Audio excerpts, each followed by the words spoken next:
अस्सलाम बच्चों। इस रिएक्शन के अंदर हमसे डिस्कस किया जा रहा है कि क्या हो कि अगर हम हाइड्रोजन सल्फाइड को रिएक्ट करवाएं KNO4 से एसिडिक मीडियम के अंदर। ठीक है ना, एसिडिक मीडियम के अंदर। अब देखें हमारे पास बच्चे जो KMnO4 है, ये एक इंतहाई पावरफुल ऑक्सीडाइजिंग एजेंट है ना। एक पावरफुल ऑक्सीडाइजिंग एजेंट है। इसमें KMnO4 का जो मैंगनीज है वो +7 स्टेट में है, और ये इस वजह से इलेक्ट्रॉन गेन करना पसंद करता है। जबकि बच्चों हम हाइड्रोजन सल्फाइड की बात करें तो इसमें सल्फर -2 ऑक्सीडेशन स्टेट के ऊपर है। सल्फर बच्चों एक लो इलेक्ट्रोनेगेटिव नॉन मेटल एलिमेंट है, जिसका मतलब ये बनेगा आम से अल्फाज में कि सल्फर के इलेक्ट्रॉन को अपने पास होल्ड करने की सलाहियत बहुत कम है।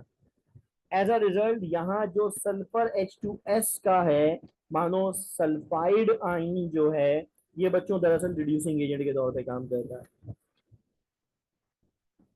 सल्फाइड आइन H2S रिड्यूसिंग एजेंट के तौर पे काम करता है, जिसका मतलब ये कि ये सल्फाइड आइन यहाँ पे इलेक्ट्रॉन लॉस करके सल्फर में कन्वर्ट हो जाएगा, और ये दो इलेक्ट्रॉन दरअसल एमिनो4 का मैंगनीज एब्जॉर्ब करेगा। हमसे सवाल ये कि हमारे पास क्या बनेगा, तो देखो KMnO4 रिड्यूस होगा मैंगनीज +7 से ड्रॉप करके या तो +4 में चला जाए या फिर +2 में चला जाए। अब सवाल ये पैदा होता है कि यहाँ पे हमारे पास क्या होगा। सल्फर का तो हमने डिस्कशन कर लिया। हम कहते हैं यहाँ पे तो मैंगनीज भी मौजूद है, ये भी तो रिड्यूस स्टेट के अंदर मौजूद है।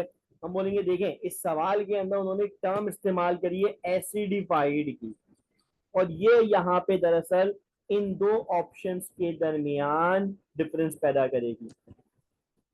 सल्फर सल्फाइड सल्फर में कन्वर्ट होगा, ये ऑप्शन दुरुस्त है।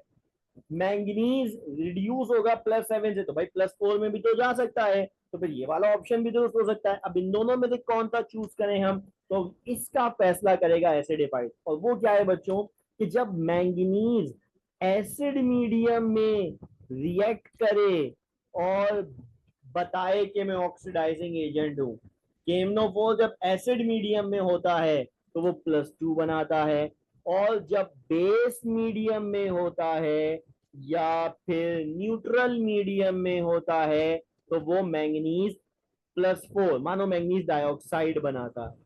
तो यहाँ क्योंकि एसिड मीडियम है लिहाजा मैंगनीज डाइऑक्साइड नहीं बनेगा, फिर सल्फर वाला ही ऑप्शन दुरुस्त रहेगा।